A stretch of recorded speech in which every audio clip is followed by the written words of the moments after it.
compreenda melhor o passado, o presente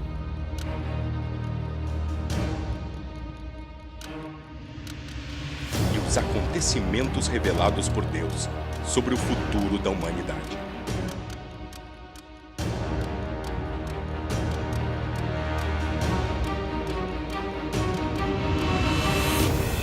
Ligados na Palavra Profecias. Olá, bem-vindos ao Ligados na Palavra.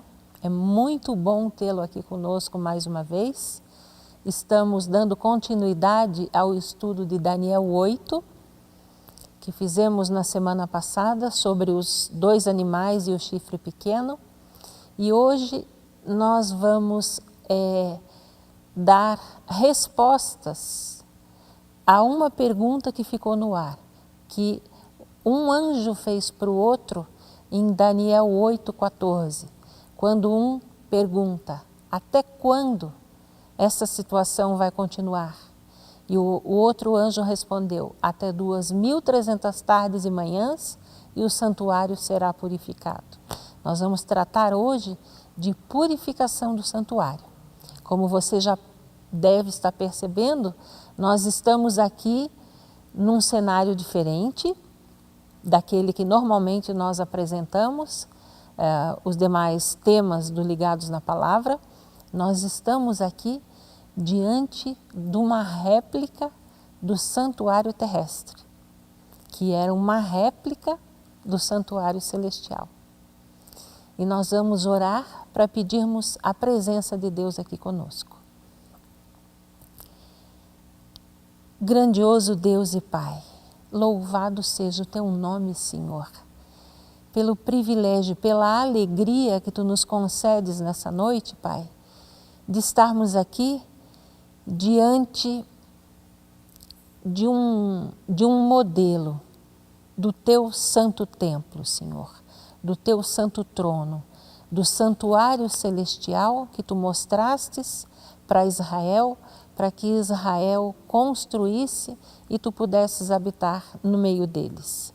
Pai querido, vem nos mostrar, vem nos impressionar através do Espírito Santo com a maravilha da Tua santidade, da Tua justiça e da Tua bondade, Senhor. Vem nos mostrar, Pai, vem nos dar a esperança de que Tu és um Deus profundamente envolvido com a nossa salvação. Isso é prioridade absoluta para Ti. Nos ajuda, Senhor, a entendermos a doutrina do santuário, para que possamos usufruir também das bênçãos da Tua bondade, do Teu amor e do Teu perdão. Vem estar conosco, em nome e por amor de Jesus. Amém, Senhor. A primeira cena que a Bíblia nos mostra, que a Bíblia descreve após o pecado, é Deus procurando por Adão e Eva. Ele sai andando pelo Jardim do Éden e diz aquilo que nós lemos lá em Gênesis 3:9. Onde estás? O amor de Deus é assim, não é um amor orgulhoso, não é um amor que se retrai. Deus nos ama tanto que Ele vai atrás. Apesar da desobediência, apesar da transgressão de Adão e Eva, Deus busca os seus filhos queridos. Ele sai à procura deles. E através dessa transgressão, quando Deus já tinha inclusive advertido que se eles viessem a desobedecer a Deus, eles morreriam, como Adão e Eva não tinham entendimento sobre a morte, porque eles só conheciam o que era bom, eles só conheciam o bem, eles só tiveram entendimento sobre a gravidade do pecado, sobre os danos terríveis da desobediência, quando Deus teve que colocá-los para fora do jardim, mas antes disso, Deus sacrificou cordeirinhos para vesti-los. Como um pai amoroso que ele é, ele precisou colocá-los para fora do lar que tinha construído para eles, mas não fez isso sem vesti-los. Só que para Adão e Eva foi uma dor muito grande contemplar a morte daqueles animaizinhos. Só ali naquele momento eles tiveram noção da tragédia que é o pecado. E durante muito tempo, enquanto olhavam para suas vestes, peles de cordeiro, eles lamentavam e choravam profundamente por ver a consequência terrível da sua desobediência. Mas Deus não desamparou. Deus ali mesmo no Éden, ele fez a promessa de um Salvador, de um cordeiro que viria morrer no lugar deles. Deus prometeu através de Gênesis 3,15 que Deus colocaria no coração do homem a repulsa pelo pecado. E assim, Adão e Eva continuaram vivendo, continuaram colhendo as consequências da sua transgressão. A humanidade afundou cada vez mais feio no pecado, cada vez mais fundo. E Deus, então, lá no Sinai, reúne o povo de Israel para dar a sua lei, mostrando que a quebra da lei não invalida a lei. A lei havia, sim, sido quebrada, mas Deus escreveu essa lei. Deu em tábuas de pedra para Moisés. E o povo, diante da grandeza, da majestade, da descida gloriosa de Deus sobre o Monte Sinai para entregar as tábuas da lei, o povo assumiu o compromisso com Deus de fazer a vontade de Deus. Mas bastaram 40 dias com Moisés lá no monte, juntamente com Deus, para que o povo já transgredisse outra vez a lei de Deus, construindo um bezerro de ouro e idolatrando esse bezerro como sendo seu Deus. Caíram outra vez.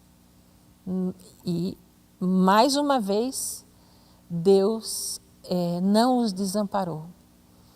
Mesmo após essa idolatria, Deus tinha cuidado deles ao longo do deserto. Deus tinha retirado o seu povo da escravidão do Egito.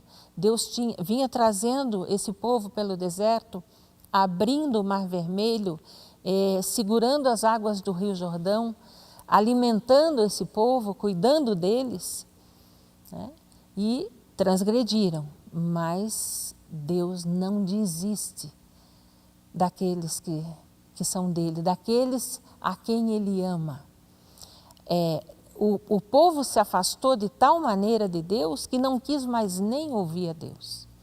Então, Deus elabora um plano para continuar junto com o seu povo. Ele chama Moisés e lá em Êxodo 25, verso 8, ele diz o seguinte: E me farão um santuário, para que eu possa habitar no meio deles. Veja, o povo rebelde, um povo que persistia e afundava no pecado, mesmo assim Deus encontrou uma saída para ficar tão perto do seu povo quanto o pecado lhe permitia. Deus mandou construir um santuário para poder habitar no meio do seu povo. E ele chamou Moisés e lhe disse o seguinte: Segundo tudo o que eu te mostrar para modelo do tabernáculo e para modelo de todos os seus móveis, assim mesmo o fareis. Ele mostra para Moisés o santuário celestial. como acabamos de ver no texto bíblico, Deus diz, presta bastante atenção no modelo para que você faça semelhante ao que eu te mostrei. Deus mostra para Moisés o santuário celestial, com todos os seus móveis, com toda o ritual que lá acontecia, e capacitou pessoas aqui na terra para construir o santuário. E Deus, para isso, Deus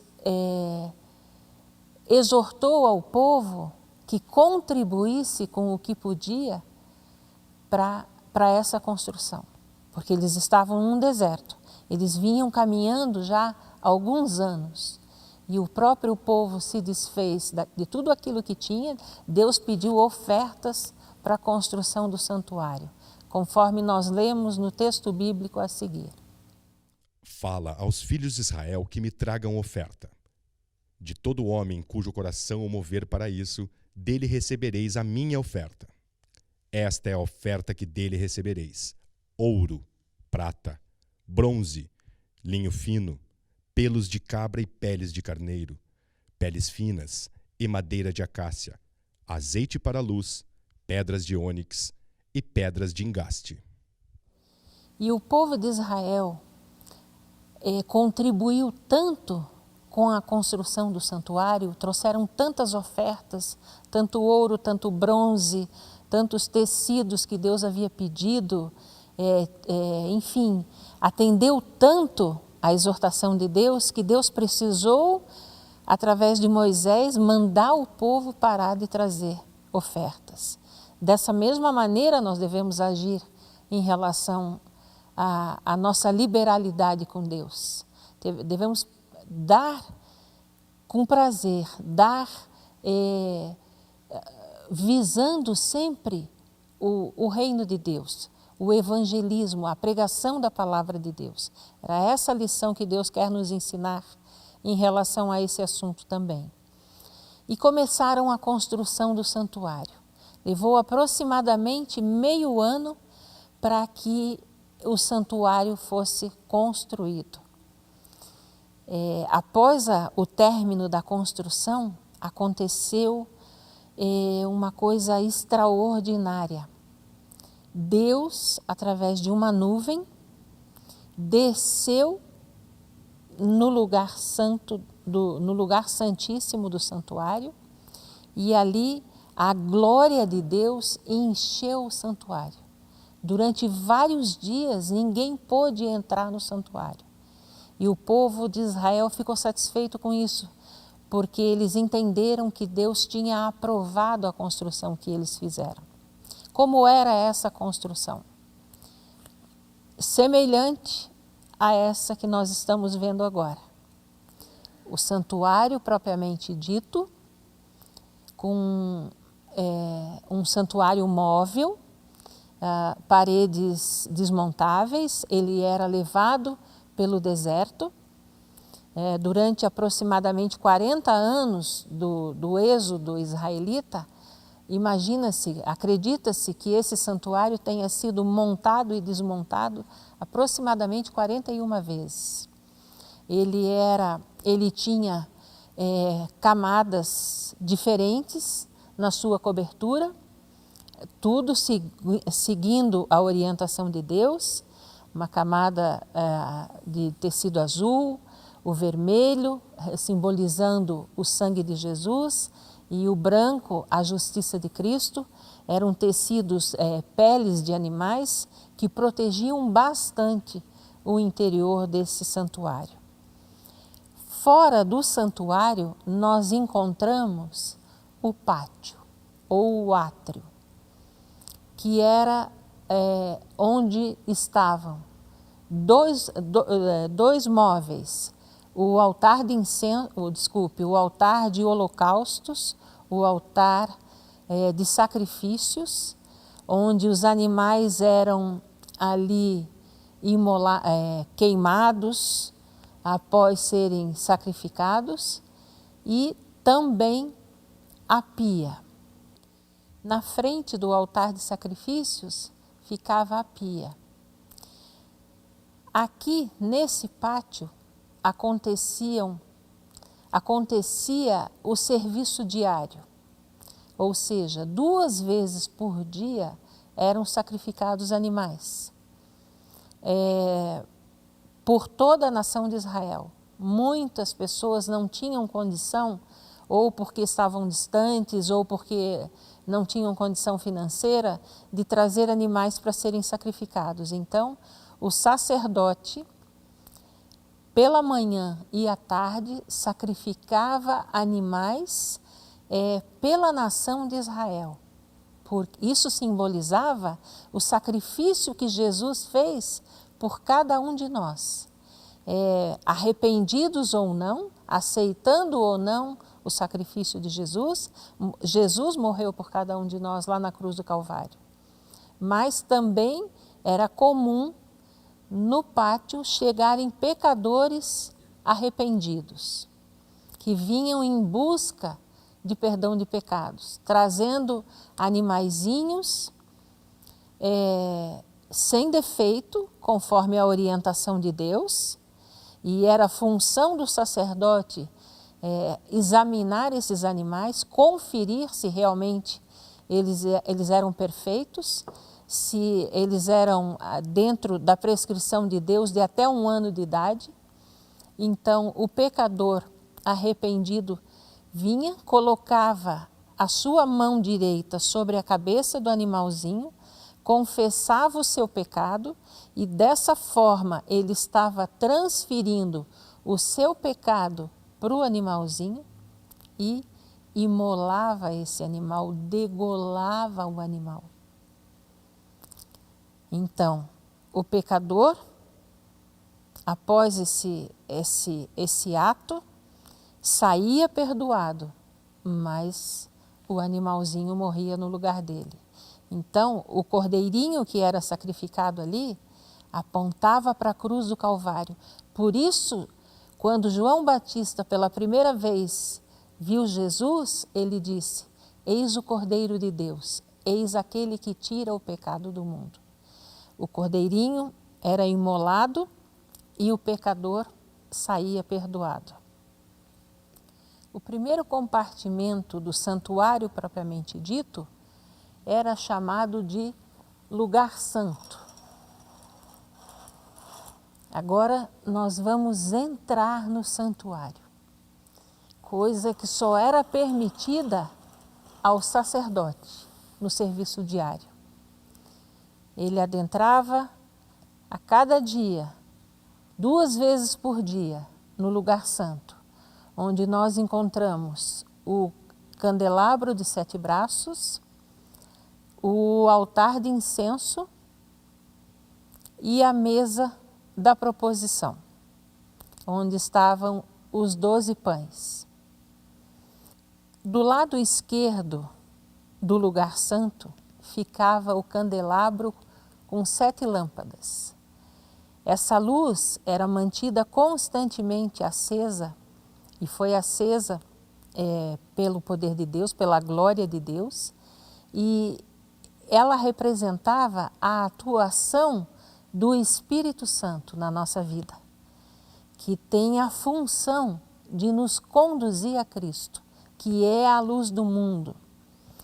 Através desse simbolismo, dessa ilustração, Deus nos ensina a necessidade que nós temos de comunhão com Deus, de buscarmos a Deus através da oração, através do estudo da sua palavra, para podermos permitir que Deus haja na nossa vida de tal maneira que nós nos tornemos parecidos com Deus.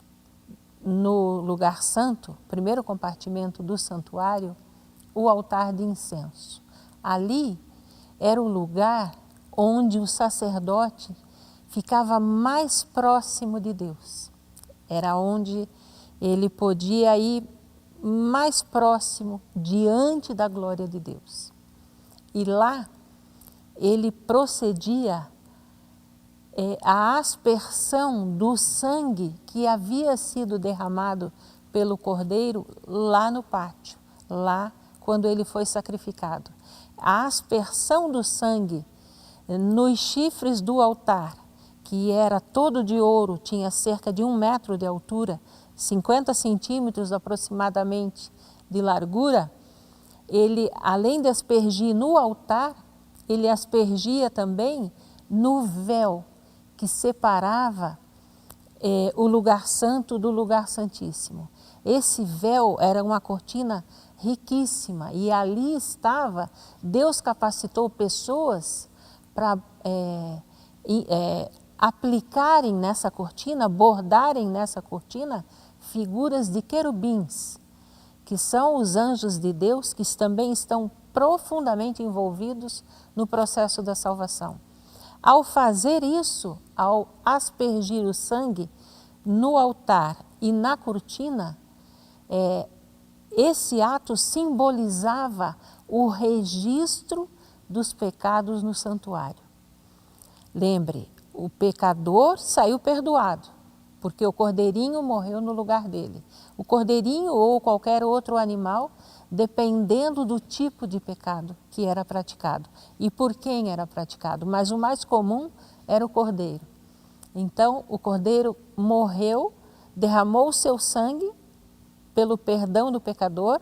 Esse sangue agora é trazido para dentro do santuário, representando o registro, quer dizer, dia após dia, o santuário ia sendo contaminado, ele ia sendo cada vez mais agravado pelo pecado, pelos pecados que aqui eram registrados. Diante do altar de incenso era feita também a oferta de incenso. Quando o sacerdote se aproximava desse local, ele, ao oferecer incenso, essa fumaça que subia representava a oração dos santos. E quando ele efetuava essa oferta, ele não olhava para nenhum outro lugar, a não ser através do véu, ele olhava para o propiciatório, que é o móvel que está dentro do lugar santíssimo, que nós já vamos ver. Assim procedendo, ele estava ilustrando a nossa situação quando nós oramos e não visualizamos a Deus, mas confiamos, temos fé de que Ele nos ouve, de que Ele nos atende. A oferta de incenso, quando ela acontecia, como a divisão entre o lugar santo e o lugar santíssimo não atingia o teto do santuário, essa fumaça, esse incenso, ele passava para o lugar santíssimo. E muitas vezes a glória de Deus era tamanha no lugar santíssimo que invadia também o lugar santo e fazia com que o sacerdote tivesse que recuar, ele tivesse que sair do lugar santo, ele tinha que retornar à porta da entrada do santuário. Aqui no lugar santo, no lugar santo estava também a mesa com os pães da proposição. Eram 12 pães.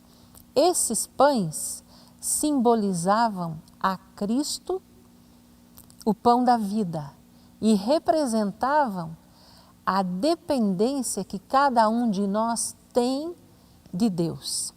Dependência para o alimento físico, o alimento temporal e também o alimento espiritual. Representava também a palavra de Deus, a necessidade que nós temos de nos alimentarmos dessa palavra, porque temos duas naturezas, uma natureza carnal, pecaminosa, e a outra espiritual. E a maneira de alimentarmos essa espiritual, para que ela predomine em nós, é não só através da oração, que era representada no altar de incenso, como também através do estudo, da leitura, do exame da palavra de Deus. Esses pães, eles eram trocados a cada sábado. E o sacerdote recolhia os pães. Esses pães eram substituídos, eram trazidos novos pães, e os pães que foram retirados serviam de alimento para os sacerdotes. E assim Deus ia ensinando através desse audiovisual, dessa constante repetição dos rituais, das cerimônias. Deus ia ensinando o seu povo a ter comunhão com Ele, a depender dEle, a entender que para nós só existe vida em Cristo, para nós só existe salvação na cruz do Calvário. Assim como o altar de sacrifícios representava a cruz de Cristo, no lugar santo nós temos o segundo passo do processo da salvação, o processo da santificação. Aqui os pecados eram registrados, estávamos livres da condenação do pecado, mas o pecado ainda estava registrado aqui. A cada dia esses pecados se acumulavam no santuário.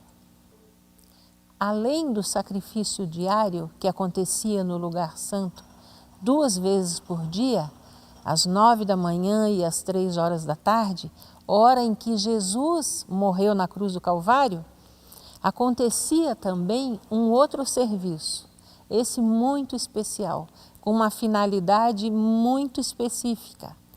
Era o serviço anual, ou aquilo que os judeus chamavam de dia da expiação, o dia do juízo para Israel. No serviço anual, entrava em cena a figura do sumo sacerdote. Veja, dentro desse ritual do santuário, do cerimonial do santuário, somente uma tribo havia sido escolhida por Deus para trabalhar no santuário. Era a tribo de Levi. Porque naquele episódio lá, da descida de Moisés do Monte Sinai, quando ele encontra os israelitas dançando em volta de um bezerro de ouro, adorando o bezerro de ouro, Moisés se enche de ira santa e diz: agora vocês têm que decidir, agora vocês têm que escolher a quem vocês vão servir. A primeira tribo que se posicionou ao lado do Senhor foi a tribo de Levi, que era a tribo também de Arão. E então todos os sacerdotes, os sumos sacerdotes, eram da família de Arão, mas para os demais trabalhos do santuário era usada a tribo de Levi. Dentro da família de Arão, os descendentes diretos de Arão eram escolhidos, analisados, eram escolhidos como sumo sacerdote. Esse sumo sacerdote, ele tinha que ter características muito especiais. Quando se aproximava o dia da expiação, o dia que era dia de juízo para Israel, e isso acontecia no 10º dia do 7º mês, correspondendo aproximadamente ao nosso 10 de outubro, uma semana antes, 10 dias antes, os sumos sacerdotes já tinham que vir para o tabernáculo ou para o santuário, ficar ali em preparação, uma preparação muito especial. Não era permitido nem que eles dormissem na véspera do dia do juízo, para que não sonhassem e não se contaminassem com qualquer coisa. 10 dias antes do dia do juízo, do dia da purificação do santuário, os atalaias de Israel começavam a tocar as trombetas, anunciando o juízo vindouro. E o povo de Israel passava esses 10 dias em profunda oração e em jejum e em reconsagração a Deus, confessando os seus pecados, e o sacerdote vinha para o templo e ali ele ficava numa preparação muito especial. Eram 24 turnos, 24 grupos de sacerdotes. Haviam de prontidão, de plantão, vários sumos sacerdotes. Caso acontecesse de um deles ficar doente, ele não podia oficiar, porque nada contaminado podia entrar no santuário. E então, o sumo sacerdote, ele trazia, nesse dia, cabia a ele trazer 2 bodes, 2 animais, que também participariam do sacrifício. Esses bodes eram lançados sortes sobre eles e um deles era sorteado, o que fosse sorteado iria representar a Cristo. E o outro era chamado bode emissário, o bode Azazel, ele representaria Satanás. Nós vamos conhecer agora o lugar santíssimo, ou Santo dos Santos, um lugar onde só o sumo sacerdote tinha permissão para entrar uma vez por ano. Aqui era feito a purificação do santuário, através da entrada do sumo sacerdote, com o sangue do bode que havia sido sorteado para representar a Cristo, ele aspergia esse sangue sobre o propiciatório. O propiciatório significa ser propício, quer dizer, o sacrifício de Jesus é propício para o nosso perdão, para a nossa reconciliação com Deus. Aqui era promovido exatamente isso, a reconciliação do pecador com Deus. Os pecados, ao ser o sangue aspergido sobre o propiciatório, representando Jesus, os pecados eram retirados do santuário e lançados sobre Jesus, porque foi assim que ele morreu. Ele assumiu a nossa culpa, ele assumiu os nossos pecados. Então, o santuário ficava livre dos pecados, mas os pecados eram lançados sobre Jesus. E o sumo sacerdote representava exatamente a Cristo. E ele tinha uma roupa, era uma roupa especial, também uma túnica branca feita de linho puro, de uma só peça, sem costura. Tinha uma outra túnica azul, um éfode que ia por cima dessa túnica azul, e ele tinha um peitoral, um peitoril, ali onde estavam as 12 pedras preciosas representando as 12 tribos de Israel, ou seja, o sacrifício de Jesus era por todas as nações. E ele tinha nos seus ombros 2 pedras, à direita o Urim e à esquerda o Tumim. Essas pedras, elas tinham uma função extraordinária. Elas serviam como meio de comunicação com Deus. Quando eles precisavam consultar alguma coisa para Deus, se a resposta fosse sim, a pedra do lado direito, o Urim, uma luz repousava sobre ela. Se Deus reprovasse ou negasse a solicitação do povo de Israel, a pedra da esquerda vinha como que uma sombra sobre ela. E assim, o sumo sacerdote intercedia, representando a Cristo, representando a Jesus, intercedia por nós. E no lugar santíssimo, nós vemos um único móvel, a Arca da Aliança. A Arca da Aliança e o trono de Deus têm o mesmo significado, é símbolo do governo de Deus. Sobre a Arca da Aliança haviam 2 querubins, 2 anjos, voltados para baixo, voltados com o rosto inclinado, em sinal de reverência e de adoração a Deus. Deus é tão santo que lá no céu os anjos inclinam o rosto diante de Deus. Esses querubins, eles estão em volta do trono de Deus. Por isso, eles eram colocados nessa posição. No meio deles havia a coisa mais gloriosa do santuário, que era uma luz sobrenatural chamada Shekinah, que representava a glória de Deus.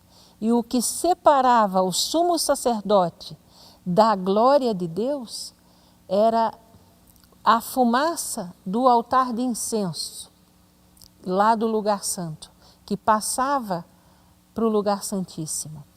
O sumo sacerdote, quando entrava no lugar santíssimo, ele entrava temendo e tremendo. Era uma experiência única, inigualável. Era o ser humano pecador na presença de Deus. Quando ele entrava aqui, ele fazia o sacrifício, trazendo o sacrifício do bode, ele intercedia pelos pecados de Israel, de toda a nação de Israel. E agora é bom que se destaque o seguinte, nós enfatizamos lá no pátio que os sacrifícios de animais aconteciam a cada dia, por pecadores arrependidos ou não, porque Jesus morreu por cada um de nós, ele morreu por todos os seres humanos. Só que esses seres humanos que não vinham até o santuário trazendo oferta pelos pecados até o dia da expiação, nesse dia do juízo, eles eram extirpados, eram afastados do povo de Deus, do povo de Israel. Isso aí tem ensinamento para nós. Hoje, nós oramos por pessoas queridas, nós intercedemos por elas, pedimos a Deus que perdoe os pecados delas, que derrame sobre elas o Espírito Santo, porque Jesus morreu por elas. Só que tem um prazo limite. Até quando vai essa intercessão? Até quando nós podemos orar por essas pessoas ou devemos orar por elas? Até o dia da purificação do santuário. Se elas mesmas não se posicionarem, se elas mesmas não se voltarem para Deus, não terão salvação. Porque a salvação é individual. A salvação é uma questão de escolha pessoal, de decisão. Então aqui, no dia da purificação do santuário, que era quando acontecia o juízo de Israel, onde todos os pecados do povo de Israel eram apagados, os registros eram apagados, era a última chance também para que as pessoas se voltassem, para aqueles que ainda não tinham se posicionado com Deus, se voltassem para Deus, para que eles se entregassem, se consagrassem, se arrependessem e pudessem se beneficiar do sangue que o Cordeiro de Deus derramou na cruz do Calvário por cada um de nós.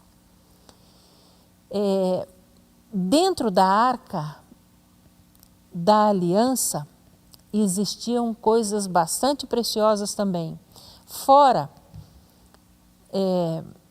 nós vemos ali, fora da arca, o livro da lei de Moisés. Aquela lei que Deus mandou Moisés escrever, que está lá em Deuteronômio, capítulo 31, versos 24 a 26. Deus mandou Moisés escrever uma lei que regulamentava, inclusive, o serviço no santuário, o ritual do santuário. E Deus disse para Moisés, coloca essa lei escrita no livro ao lado da arca.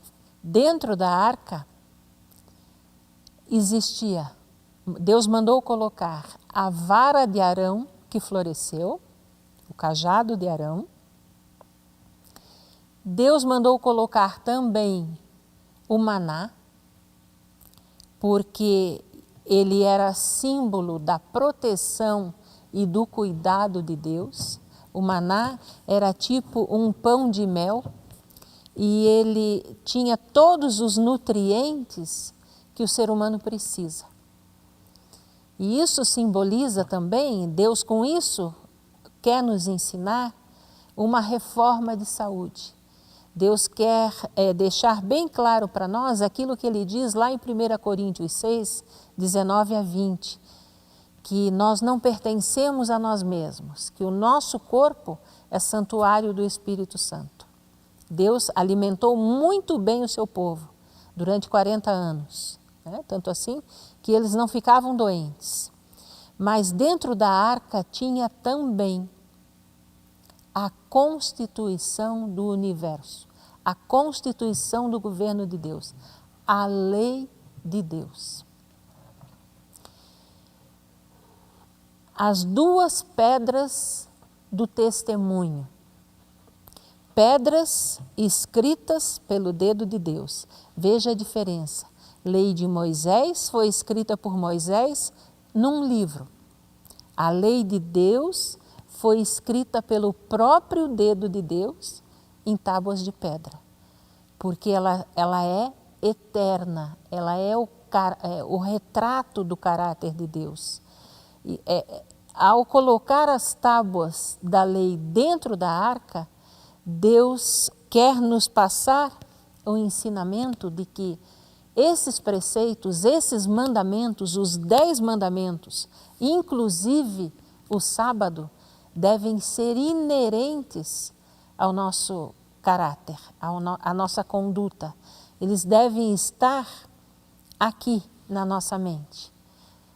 Por isso, mandou guardar dentro da arca. E João viu na nossa era, na era cristã, quando ele teve a visão do santuário, lá no capítulo 11 do Apocalipse, ele viu a arca da aliança com as tábuas da lei dentro dessa arca, mostrando assim que a lei de Deus continua sendo eterna, continua imutável.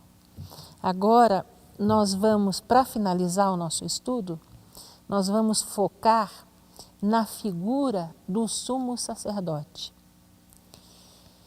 Você pensa em Jesus? Você se detém na figura dele? Você pensa, por exemplo, o que Jesus estaria fazendo nesse exato momento? Aonde ele estaria? Jesus, hoje, dia 23 de junho de 2015, nesse exato momento, ele está no santuário celestial, diante do trono de Deus, intercedendo por nós. Enquanto ele esteve durante 18 séculos lá no lugar santo, ele exerceu a função de advogado, o nosso defensor, aquele que se colocou entre Deus e nós, equilibrando o amor e a justiça de Deus.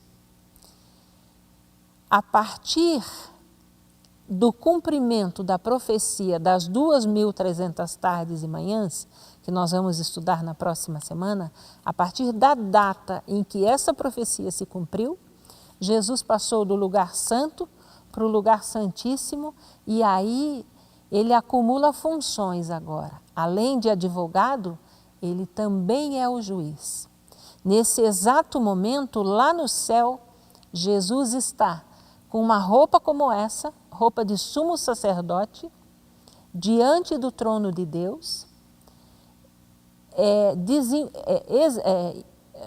procedendo o juízo investigativo. Lá no céu, nesse exato momento, está acontecendo um inquérito sobre a nossa vida, sobre a nossa maneira de ser, de agir, de viver, enfim.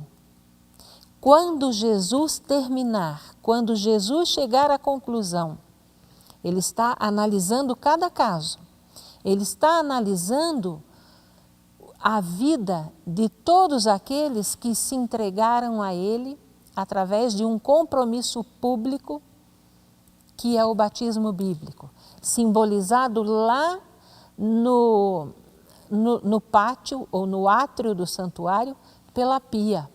Aquela pia com água, né, representa o batismo por imersão. Quando você é batizado por imersão, quando você cumpre os requisitos do batismo bíblico, o seu nome é escrito lá no céu, no livro da vida do Cordeiro. E somente os que têm o nome inscrito no livro da vida do Cordeiro é que serão julgados. Os demais já estão condenados.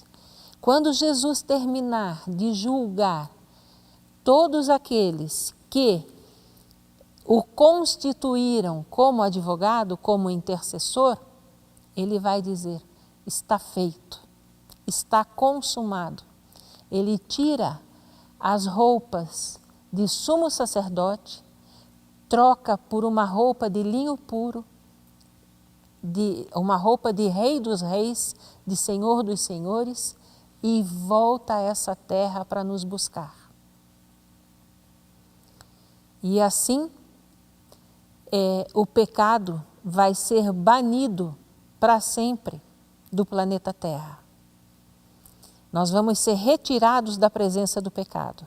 Então, esteja você aonde estiver, Jesus continua no Santo dos Santos, intercedendo por você, trabalhando pela sua salvação. E para completar o serviço do santuário, o serviço anual do santuário, faltava ainda resolver a questão do bode Azazel, do bode emissário, que representava Satanás. Agora, o sangue do bode que representava Jesus foi aspergido no lugar santíssimo, transferindo assim os pecados do santuário para Cristo, e agora o sumo sacerdote, o nosso verdadeiro sumo sacerdote, que é Jesus, sai do santuário, terminou a expiação, e ele vai agora tratar do bode Azazel, porque nada do que aconteceu dentro do santuário beneficia esse bode, porque ele representa Satanás, o autor do pecado. O sumo sacerdote agora vem, coloca sua mão sobre a cabeça do bode, confessa os pecados do povo de Israel, assim ele transfere os pecados que foram lançados sobre ele para o bode Azazel, e esse bode é levado por uma pessoa designada previamente, ele é levado para o deserto e lá ele é deixado para morrer, representando Satanás durante os 1000 anos aqui na terra. Jesus vai voltar, vai nos retirar desse planeta, vai nos salvar, nos libertar da presença do pecado, e Satanás fica restrito a esse planeta durante 1000 anos. E assim, da mesma forma, representando essa situação, esse bode é levado para o deserto e deixado lá para morrer, para que assim, finalmente, pecado e pecadores sejam erradicados para sempre, não só do santuário terrestre, não só do povo de Deus, mas do universo. Que Deus te abençoe, que você possa ter entendido um pouco mais sobre o amor desse Deus, que apesar da nossa rebeldia, que apesar da transgressão aberta e constante à sua santa lei, faz absolutamente de tudo pela nossa salvação, criando maneiras, elaborando planos, né, para que nós possamos ser reconciliados com Ele, para que nós possamos agora voltar ao estágio inicial, voltar ao período em que vivíamos com Deus face a face. Que esse seja o foco da tua vida, que esse seja o foco da minha vida. Que a nossa prioridade absoluta seja amar, servir e seguir a esse Deus de amor. Na semana que vem, nós vamos ver exatamente em que data começou o juízo investigativo lá no céu. E em que data Jesus passou do lugar santo para o lugar santíssimo. Vamos orar. Pai querido, Deus amado, Deus bendito, que amor é esse, Senhor? Quando nos aprofundamos no assunto do santuário, nós ficamos sem palavras, Pai Santo, com a Tua santidade, com a Tua justiça e com a Tua determinação em salvar a cada um dos Teus filhos. Pai querido, que esse audiovisual que ilustrou o sacrifício do Teu Filho Jesus lá na cruz do Calvário, nos ensine ainda, Senhor, a entendermos, a termos consciência de que para nós só existe vida em Ti. Só Jesus é o nosso Salvador, é o nosso intercessor. E nós somos criaturas Tuas, completamente dependentes de Ti. Nos ajuda, Senhor, a entendermos, a aceitarmos e a vivermos de acordo, Pai Santo, com tudo aquilo que Tu nos mostrastes através desse santuário, dessa ilustração, dessa dramatização do plano da salvação. Pai querido, estende a Tua mão poderosa e milagrosa sobre cada um dos Teus filhos, sobre os Teus queridos que nos assistem através da internet e sobre cada um de nós, Pai, que aqui estamos, cumprindo a ordem que Tu nos dás de irmos e pregar o Evangelho a toda criatura, a todo filho Teu. Permanece em nós, continua conosco, nos abençoando, nos livrando do mal, nos protegendo, nos transformando e salvando, em nome e por amor de Jesus. Amém, Senhor. Amém, Pai Santo. Até a próxima semana. Até lá. Fique com Deus. Compreenda melhor o passado, o presente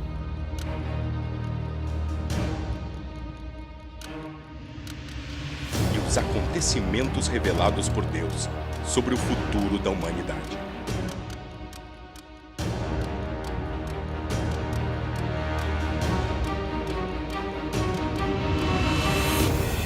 Ligados na Palavra Profecias.